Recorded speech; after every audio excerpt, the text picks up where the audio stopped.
Olá, camaradas que acompanham o nosso canal, o Marco Zero, sejam bem-vindos e bem-vindas. Nesta semana, na semana que se encerra hoje, uma votação muito importante ocorreu e ainda terá andamento dentro do Supremo Tribunal Federal, que é aquela acerca do marco temporal. Veja, surgiu uma tese jurídica que dizia o seguinte, que as terras que pertencem aos indígenas são aquelas terras que tinham presença indígena até 1988. E que as terras, portanto, que não foram demarcadas como terras indígenas a partir de 1988, não pertenceriam aos indígenas. Veja, essa tese jurídica do marco temporal fez com que nós precisássemos rediscutir a questão da relação dos indígenas com a terra. Vocês já sabem que o tema da terra é um tema muito delicado na história do Brasil, inclusive envolvendo vários conflitos. O Brasil, lamentavelmente, mesmo no século XXI, vê um crescente de conflitos no campo, conflitos em torno da terra. E na questão dos indígenas, isso é muito mais delicado, isso é muito mais difícil. Por quê? Porque os indígenas poderiam muito bem ter sido expulsos antes da promulgação da Constituição Federal de 88, portanto, não estarem necessariamente naquela terra que lhes pertencia historicamente, mas que agora, com a promulgação da Constituição, não teriam direito de reivindicar ou retomar aquelas terras. O Supremo Tribunal Federal votou, e a meu ver, votou muito bem, a partir daquilo que diz a própria Constituição Federal. Veja você pode acessar a Constituição aí mesmo, no seu computador, no seu celular, no artigo 231, em que a Carta Magna trata acerca dos indígenas. Veja o que diz. São reconhecidos aos índios sua organização social, costumes, línguas, crenças e tradições, e os direitos originários sobre as terras que tradicionalmente ocupam, competindo à União demarcá-las, proteger e fazer respeitar todos os seus bens. Parágrafo 1º. São terras tradicionalmente ocupadas pelos índios e por eles habitadas em caráter permanente, as utilizadas para suas atividades produtivas, as imprescindíveis à preservação dos recursos ambientais necessários a seu bem-estar e as necessárias à sua reprodução física e cultural, segundo seus usos, costumes e tradições. Parágrafo 2º. As terras tradicionalmente ocupadas pelos índios destinam-se à sua posse permanente, cabendo-lhes o usufruto exclusivo das riquezas do solo, dos rios e dos lagos nelas existentes. Há outros parágrafos aqui que depois você pode ler, mas estes me parecem suficientes. Os indígenas têm uma relação muito diferente com a terra. Por quê? Porque elas são a sua sobrevivência. Essas terras são a sua vida, a sua cultura, a sua tradição, as suas tradições, melhor dizendo, porque são várias tribos indígenas, e os seus costumes. Então, eles têm uma ligação umbilical com a terra. E veja, em momento nenhum, a Constituição dá mesma, olha, no mínimo, a entender que só sejam terras indígenas aquelas que lhes pertenciam até a promulgação da Constituição. Porque essa tese, apesar de ser jurídica, é uma tese absurda, esdrúxula, que não cabe dentro da Constituição e não cabe também dentro de uma sociedade que discute a preservação do meio ambiente e a preservação dos povos originários. Porque no caso do Brasil, a preservação dos indígenas está diretamente vinculada à preservação das suas terras, do meio ambiente. E a preservação do meio ambiente, das terras, está intimamente relacionada com a preservação indígena. Uma coisa depende da outra. Agora veja você, não basta que o Supremo Tribunal Federal tenha votado a questão, ou seja, rejeitado a tese jurídica do marco temporal. Agora nós assistiremos uma batalha jurídica muito maior em termos disso. Por quê? Porque segmentos dentro do Congresso, compreenda bem, na Câmara e no Senado, que fazem parte da frente parlamentar do agronegócio ou da agricultura, essa frente já disse publicamente que não aceitará a decisão do Supremo Tribunal Federal e que pretende entrar com uma PEC, né? Promulgar uma alteração, uma emenda na Constituição. É impressionante a insistência deste grupo. Por quê? Porque acredita que a Constituição deveria ser alterada a fim de retroceder direitos legítimos que pertencem aos indígenas, querendo eles mesmos reescrever, através da emenda constitucional, a Constituição. É claro que o legislativo existe para isso. Ele tem direito de legislar, ele tem o dever de legislar. Agora, o que não podemos permitir é que haja uma legislação em causa própria, que beneficie aqueles e aquelas que estão envolvidos na luta em torno da terra desde que o Brasil é Brasil.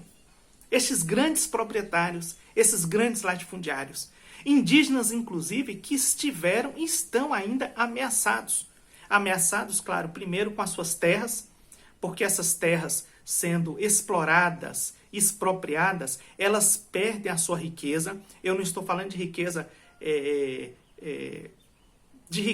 no sentido das riquezas minerais utilizadas pelos próprios indígenas, das riquezas animais e das riquezas vegetais. Não dessa riqueza que importa para o homem branco, o ouro e as pedras preciosas, por exemplo, mas a riqueza própria dessa terra que dá condições do indígena sobreviver. E é impressionante, porque diante desses todos os conflitos, eles ainda se arrogam do direito de legislar em causa própria e de reescrever a Constituição. A batalha jurídica tende a ser gigante. O Supremo Tribunal Federal, me parece que essa é a tendência, porque o acórdão ainda não foi publicado, claro, todos os ministros não votaram, mas a tendência é que haja, inclusive, uma compensação financeira por parte da União para aqueles e aquelas que adquiriram terras indígenas de boa-fé. Nós não vamos discutir, e eu acho que nem cabe a discussão se foram de boa-fé ou não, mas de fato, estão ali, já estão há anos. Eu acho que esse acordo é bom, no sentido inclusive do financeiro mesmo, para trazer uma certa paz a essas regiões. E quanto aos indígenas, devem ter, claro, como diz a própria Constituição Federal, a competência da União de demarcá-las, demarcar essas terras indígenas, proteger e fazer respeitar todos os seus bens. Não podemos mais permitir grileiros, garimpeiros, tomando posse, se apossando. Eu estou falando desses grupos que estão à margem da lei, tá? Não aqueles que atuam dentro dos rigores da lei. Mas esses que atuam à margem da lei, que continuem expropriando, com uma relação completamente extrativista com essas terras indígenas. Nós precisamos garantir a preservação dos indígenas e do meio ambiente. Mas, como eu disse, repito, é uma luta hercúlea que virá pela frente. Porque alguns senadores e alguns deputados que fazem parte dessa frente parlamentar tendem a realmente usar de todas as suas prerrogativas para impor a sua vontade e a sua decisão sobre o Supremo Tribunal Federal e sobre a Constituição. Veremos como isso se dará. Mas uma coisa também já é certa. Haverá uma aliança, essa aliança não é de agora, essa aliança já vem sendo construída no Brasil e se fortalecendo nos últimos anos, entre a bancada, essa frente parlamentar da agricultura, do agronegócio, que ficou conhecida como a bancada do boi, essa aliança com a bancada da bala, que é a indústria armamentista, e a bancada evangélica, a bancada da Bíblia, a Frente Parlamentar Evangélica. Aquela bancada que ficou conhecida como BBB, Boi, Bala e Bíblia. Então, essa articulação entre essas bancadas será muito forte na tentativa de pressionar o governo a fim de rever a decisão do Supremo Tribunal Federal.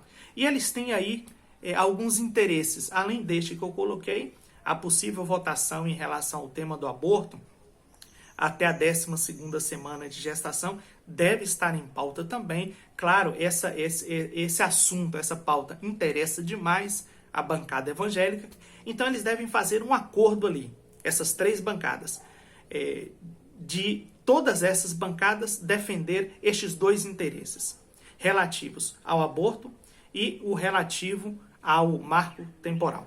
Eles tendem também a pressionar o governo, dizendo que não votarão nenhuma pauta governista, a menos que estes pontos sejam revisados e que o próprio governo interfira a fim de garantir aqueles objetivos, aquelas intenções, tanto dessa bancada do boi quanto dessa bancada da Bíblia. Veremos como será.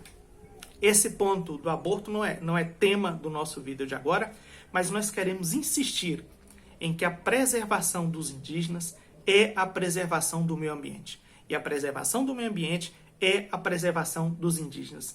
Não há na Constituição